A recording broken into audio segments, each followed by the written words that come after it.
Yeah, I love that discussion. Kirby Smart, Ed Ogeron, Jimbo Fisher. Who would have thought that Ed Ogeron would emerge as the better head coach of the three? Just because of his makeup, the changes that he made with himself, doing more delegating, not micromanaging. I would have lost a lot of money, guys. We're efforting Bartoo. He's fighting a wolf or something out in rural Oregon, but he'll join us here soon. We'll do Ole Miss for 20 minutes, and then we'll go from there. That's amazing. Kirby Smart, Ed Ogeron, Jimbo Fisher. In fact, we'll ask Bartoo about that coming up next. Dave Bartoo at CFB Matrix on Twitter. And the SEC Insider Hit this morning is brought to you by the all-new Acura MDX, award-winning Acura MDX at the all-new Acura of Jackson and Ridgeland. See Alan Moore and the crew today. Test drive the award-winning Acura MDX SUV. We welcome in Dave Bartoo. We're going to talk Ole Miss football today. What Lane Kiffin has to do to get this program back to even 8-4 type level. And then from there, who knows? Dave joins us on the Coors Light guest line. Dave, good morning. How are you, buddy? Dude, I am doing great. It's going to be another sunny day here in Oregon. I'm just, I put the bow and arrow down here for a minute. Was doing a little target practice out here in the barn to talk some Ole Miss football. Well, let's dive right in. So you mentioned their recruiting and how it had gone backwards from when Freeze was just ripping and running with big-time classes in the top 20 and top 10. And it started to fall back through the probation, Freeze having to step down in the summer, naming Matt Luke, and now Lane Kiffin. So 3 coaches in just a few years. Walk us through what Lane Kiffin will have to do coaching-wise to get this thing back to like an 8-4 level, Dave. Let's look at where they were and where they are right now. Because Lane is, like you said, he's walking into a circumstance of a lot of uncertainty over the previous 4 years. From 2013 through 2016, this was the 12th best recruiter in the country. You're talking Florida level, you're talking Auburn level. The talent that Ole Miss had going into that 2017 season was the best that it's ever been for them. Then you had the 2017 recruiting class at number 30, 18 at 30, 19 at 22. Then you have another coaching transition, and it's in the 40s this year. So, by the numbers, what you're looking at, just in comparison, is what Hugh Freeze ended with was the 12th most talented team in the country. And what Lane Kiffin inherited right now is, I got him at 28th, so we'll just call it the high 20s. So there's a huge gap in 4 years in terms of falling back of talent. So I think one of the first things, if you're an Ole Miss fan, one of the first things you got to be hoping for going forward is trying to get those classes back, get that talent level up. Now, Lane did a great job at Florida Atlantic. In fact, his 3 years at Florida Atlantic, their best 3 years of recruiting. Now, I know it ain't the SEC, but recruiting is recruiting. And if you can recruit any program above their average, you can take that anywhere. That mentality is mobile. So I expect Ole Miss to slowly, and keep this in mind, fans, it doesn't matter if you're Ole Miss or Mississippi State or anybody, recruiting doesn't turn fast. 1 year doesn't make a program, good or bad. You just want to see it progressing in the right direction. So when you're looking at Ole Miss today, in terms of trying to get back to that 8-4, get back to that 9-3, you're going to be much more dependent on coaching, obviously, than you are going to be on talent. So one of the things we want to, if we want to, why don't we walk? You want to walk through this year's schedule? Yes. And take a look at the talent and coaching and what I see Ole Miss needs to do. Yes. Okay. So you look at the schedule, and the SEC is, the nice thing about the SEC is it's pretty consistent, okay? Over the last 10 years, about 70%, okay, we're just going to use that number, 70% of your SEC conference games, the best recruiter wins it. That easy. Doesn't matter if it's home or road or anything like that. It's just 70% of the games go to the best recruiter. So you look at the Ole Miss schedule, and who do they have? When you were number 12 recruiter in the country, there was only 3 teams in the SEC West that out-recruited you. You know, now you have those 3 plus A&M plus Mississippi State, and Ole Miss is right there on the edge with Arkansas as well. So this year they have 6 teams, I believe, that have out-recruited them when we look at the schedule. You got Auburn, you got LSU, you got Alabama, you got A&M, you got Mississippi State. And are they on the road with Florida? They play Florida at home. Okay, they get Florida at home. Okay, so the schedule is basically 6 teams that out-recruited them over the last 4 years, 6 teams that didn't. Okay, so in conference, it's going to be a 70. We're going to apply the 70-30 split. They are going to win 30% of those 6. Okay, so that's 1.8 games. So we're going to round it up. Okay, so against teams that have out-recruited them, they got 2 wins. Now, on the flip side, your Vegas underdogs win only about 20% of those games. Okay, so on the flip side, you got 6 games in which you're going to be winning about 75-80% of those football games. So we'll round it up and we'll say that's 5 wins. So if I'm Vegas, I'm looking at this thing, I'm looking at 2 plus 5. Really, it's like 1.8 plus 4.8. This is a 6.5 win team on paper. All right. So that's what. And if I'm like, if I'm a Golden Moon, probably don't go 6.5. I kind of take people's temperature and see how excited they are for Lane and for the coaching staff they brought in. You know, Durkin's a really good defensive coordinator, has a B+ career grade. So, you know, locally, you might see a line that is the over-under on the win total might be closer to 7, 7.5, and adjusted from there. So, but we're talking about how do we get to 8-4. So the projection then is 6.5 wins. Now you have a whole new coaching staff. And by the numbers, the average head coach is going to be -1 game under those expectations. Okay? So if we're at 6.5, new head coach with Lane, we're going to go 5.5. And so now we're down in our first year. Now we're at 5.5, trying to get to 8-4. So to make up that difference, that's all coaching right there. All right. So going forward, if the coaching isn't going to be plus 2-3 games a year to get you to 8-4, 9-3, that's where the recruiting side of it comes in. So for Ole Miss to get to that 8-4, first thing is you got to take care of business on all 4 of your non-conference games. Period. Okay. So you got to go 4-0 there, and then you're looking at where are your coaching matchups. Where are the strongest coaching matchups that you're going to have to try to get to 8-4? You look inside the division, and the division's had a lot of turnover this year. You know, you've had Mississippi State, Ole Miss, Arkansas turn everything over. Auburn, I don't believe it till I see it. But Gus says he's going to let Chad call the plays, which I don't really believe.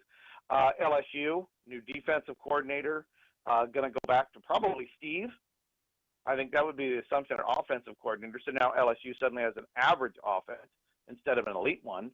You know, so there's going to be opportunity there. So to get to that 8-4 level, you're going to have to basically outcoach a handful of these teams. So is it going to be Mississippi State? Is it going to be Texas A&M? Is it going to be LSU? Until you start, closing that recruiting gap that has been made over the last 4 years, Ole Miss today is going to be relying on that coaching much more than it did 3-4 years ago. Okay, so Dave Bartoo at CFB Matrix on the Coors Light guest line. You're listening to ESPN 105.9 The Zone. We're talking Lane Kiffin and Ole Miss football. And Dave created the matrix around TLC, talent, location, where the game is played, and coaching effect, which is what he's harping on right now. What do Lane and Jeff Lebby and DJ Durkin, who he says B-plus coordinator, that's strong, and basically the strength and conditioning coach, special teams coordinator, the super important coaches on the staff, what they have to do to overcome Ole Miss's talent profile against a brutal schedule in the SEC and in the SEC West. And so, Dave, they're playing Baylor. Right. So you're starting with Baylor, all right. And when you look at Baylor, so remember, I got Ole Miss as the 28th best talent profile heading into the season, right? Mm-hmm.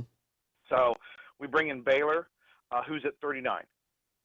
All right. Last year they were at 30.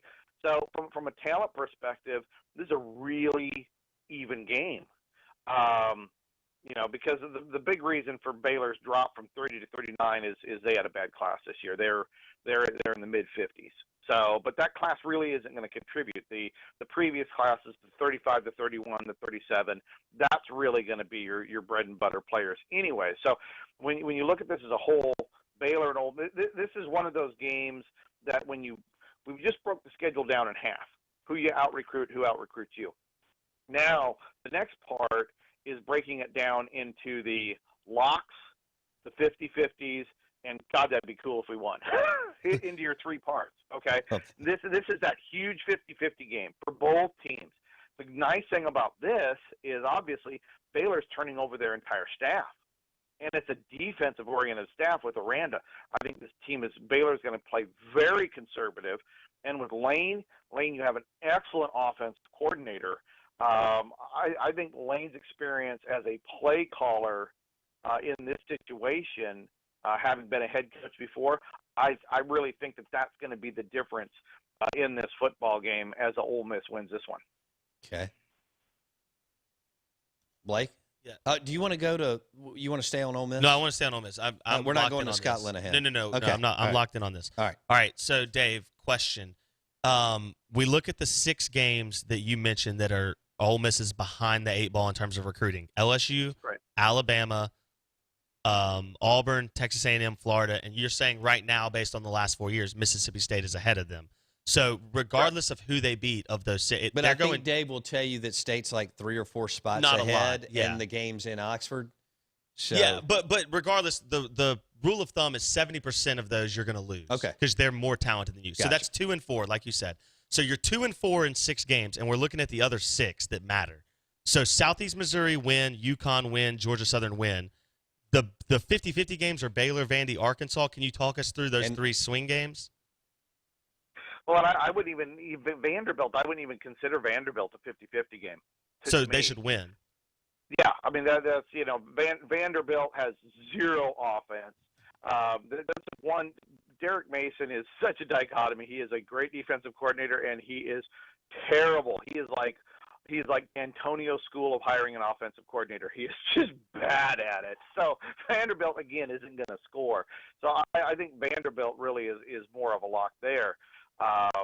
But I think your key ones, like you just touched on, you got Arkansas, you got Baylor, and you got the Egg Bowl.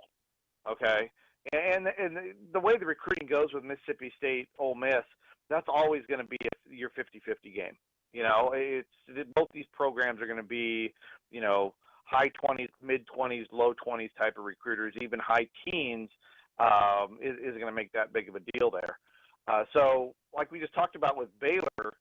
From a talent perspective, I would say Baylor's a little bit less. From a coaching perspective, when you look at the coaching profile, who's calling the plays, I think the advantage is Ole Miss in that situation as well. So not only do I think they have a little bit of a talent edge, I also think they have a coaching edge in that game. Now, Arkansas, from a recruiting standpoint, they actually have some talented players that Morris brought in a couple of years ago, had a 19 class. 4 years ago, Bielema had a 26, so there's some talent there. I have them overall at number 34. So that game where's that one at? That one's at Arkansas, isn't it? Yes, that's at Arkansas in November. Okay, so you have two nearly even talent teams, and the lesser talented one is at home. So again, here's your coin flip. This is going to come down to me again. This is a coaching perspective. You got bet the over on this game first of all.